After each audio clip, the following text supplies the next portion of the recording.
Halo pemirsa GPR TV dari Sabang sampai Merauke, dari Miangas hingga Pulau Rote. Bertemu lagi bersama saya Mona Azari Nisa dalam program Kominfo Newsroom.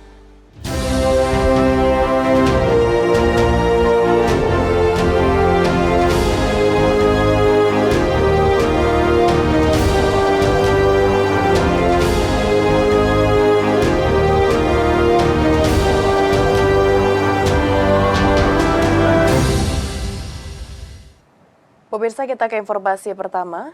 Dari Republik Tanzania, Presiden Joko Widodo melanjutkan kunjungan kerja ke Republik Mozambik. Presiden menggelar pertemuan bilateral bersama Presiden Republik Mozambik, Filipe Nyusi, dan menyepakati sejumlah kerjasama mulai dari ekonomi dan pembangunan.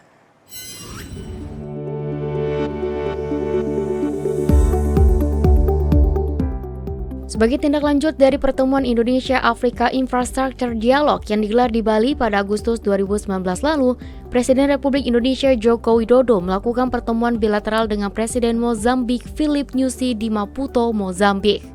Mozambik adalah negara ketiga di Afrika yang dikunjungi oleh Presiden.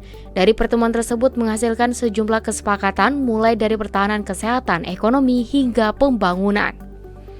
Pertama, terkait perdagangan. Sejak Preferential Trade Agreement Indonesia-Mozambik diterapkan tahun 2022, perdagangan naik signifikan yaitu 78% per Juni tahun ini.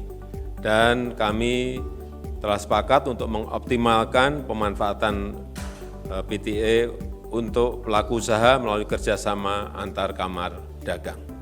Selain itu, saya juga mendorong ekspor produk kereta oleh BUMN Indonesia ke Mozambik.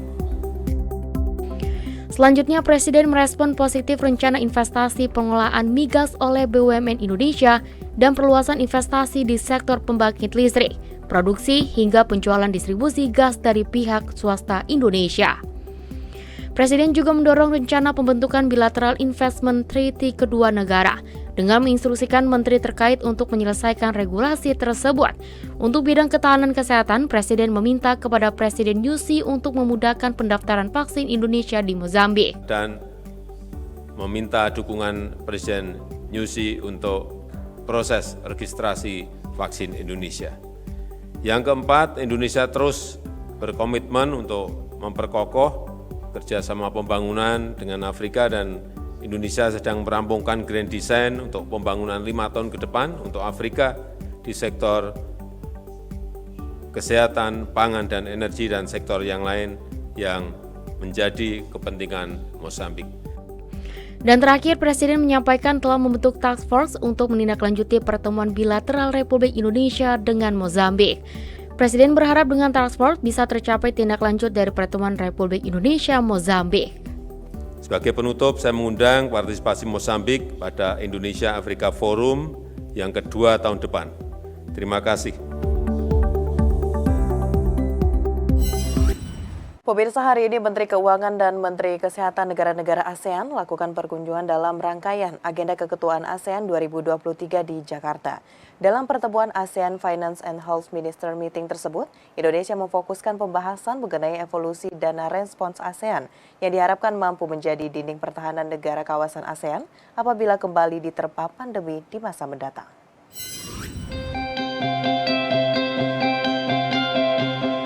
Menteri Keuangan Republik Indonesia Sri Mulyani dalam press conference-nya pada pertemuan tingkat tinggi ASEAN Finance and Health Ministers Meeting atau AFHMM di Jakarta pada Kamis 24 Agustus 2023 menyebutkan, pada pertemuan ini pemerintah negara ASEAN tengah membahas upaya untuk merespon pandemi dengan berpedoman dari kondisi pandemi COVID-19 dengan mengusung kolaborasi antara sektor keuangan dan kesehatan. Pemerintah Indonesia menilai bahwa momentum keketuaan ASEAN 2023 ini menjadi saat yang tepat untuk dapat meningkatkan persiapan diri dalam menghadapi tantangan kesehatan di kawasan. Pada AFHMM ini membahas mengenai financing gaps di ASEAN dalam menghadapi pandemi dan usulan modalitas status COVID-19 di kawasan, tantangan darurat kesehatan ASEAN Response Fund, dan diakhiri dengan Joint Ministerial Statement. Pemerintah Indonesia melihat dana yang ada di sektor ASEAN saat ini sebaiknya menjadi satu dana kesehatan yang dapat menggabungkan dan mensinkronisasikan setiap modalitas dan pendanaan baik dari sektor publik maupun sektor swasta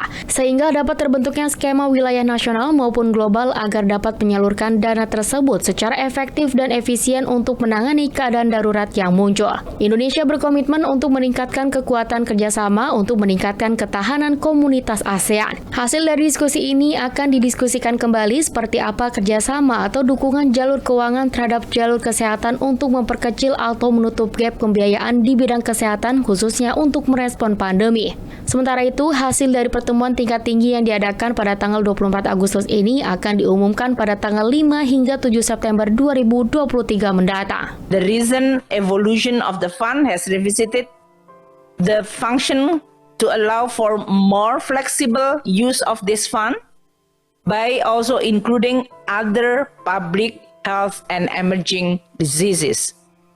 All 10 ASEAN member states, including Indonesia, contributed to this fund, including also funding which is contributed by the ASEAN Plus 3 Fund, in addition to the seed fund from the ASEAN Development Fund. The meeting also sets the stage for continued cooperation and progress in the ASEAN region health and financial landscape to ensure that we deliver what has been mandated by our ASEAN leaders.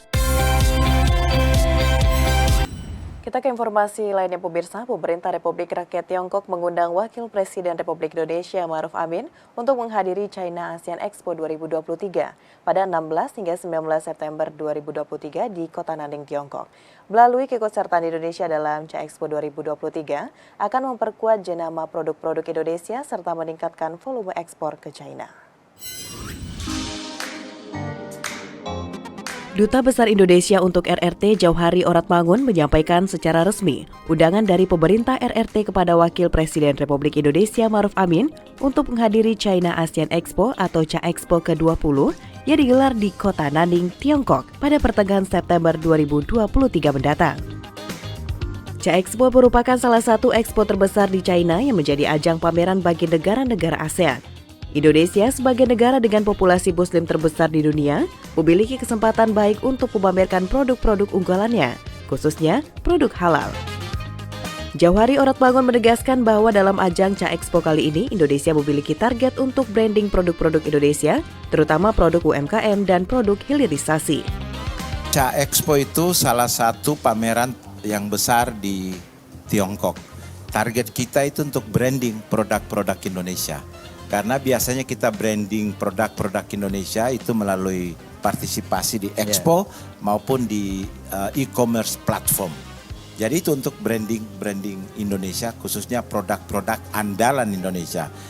Terbukti misalnya di tahun lalu produk makanan dan minuman Indonesia itu meningkat 100% ekspor ke China. Begitu juga produk-produk UMKM dan produk-produk lainnya. Produk-produk hilirisasi itu meningkat di atas 1000%. Jadi ini untuk branding. Pada gilirannya pasti akan memberikan manfaat kepada tourism juga. Jadi ini lebih pada branding. Tak hanya itu, pemerintah Indonesia dan pemerintah RRT juga akan berencana melakukan pengembangan produk industri halal kedua negara tersebut. Di kesempatan yang sama, staf khusus Wapres Mas Duki Baitlawi menyampaikan, untuk menyambut baik undangan CHA Expo tersebut, Wapres akan membahas langkah-langkah konkret yang akan dilakukan untuk memperkuat industri halal tanah air. Pemirsa, Wakil Presiden Republik Indonesia Ma'ruf Amin mengapresiasi sinergi antara PT Pos Indonesia dengan bursa komoditi dalam rangka pengembangan ekosistem digital melalui Postpay Gold. Wapres berharap Postpay Gold ini dapat memberi manfaat kepada masyarakat dalam cadangan fisik emas secara digital. Digitalisasi terhadap produk pelayanan ekonomi dan keuangan syariah telah memberikan berbagai manfaat yang langsung dirasakan masyarakat, diantaranya memudahkan akses serta jangkauan yang lebih luas. Untuk itu perlu dilakukan penguatan pengembangan ekosistem digital agar kelak dapat mendukung pembangunan perekonomian nasional yang lebih adil dan merata. Dalam keterangan secara daring pada seminar ekonomi syariah yang bertajuk Penguatan Pengembangan Ekosistem Digital Ekonomi Syariah Indonesia, Wakil Presiden Ma'ruf Amin mengapresiasi upaya sinergis antara PT Pos Indonesia dengan bursa komoditi dalam mendukung peningkatan inklusi keuangan syariah di Indonesia melalui inovasi digital Postpay Gold. Aplikasi Super App Postpay Gold yang dikembangkan oleh PT Pos Indonesia merupakan fitur akses transaksi fisik emas digital berbasis syariah dalam bursa pertama di Indonesia. Inovasi Postpay Gold dalam aplikasi Super App milik PT Pos telah menambah jajaran prestasi karya anak bangsa yang bertaraf dunia, serta memperkaya pilihan bagi masyarakat yang mengedepankan prinsip-prinsip syariah dalam berinvestasi. Wapres berharap dengan hadirnya aplikasi ini, masyarakat dipermudah akses perdagangan fisik emas secara digital dalam bursa komoditas berjangka diawasi BPEPTI Kementerian Perdagangan. Saya minta PT Pos Indonesia bersama dengan kementerian dan lembaga, otoritas, dan para pemangku kepentingan terkait untuk pertama, menjamin keamanan dan privasi dalam pengembangan inovasi teknologi sehingga kepercayaan masyarakat tetap terjaga. Kedua, melakukan edukasi dan meningkatkan literasi digital masyarakat secara masif. Dan yang ketiganya, mengawasi implementasi. Regulasi, kebijakan diiringi dengan perbaikan secara kontinu. Pemirsa, usai jeda kami akan kembali dengan informasi lainnya. Tetaplah bersama Kominfo Newsroom.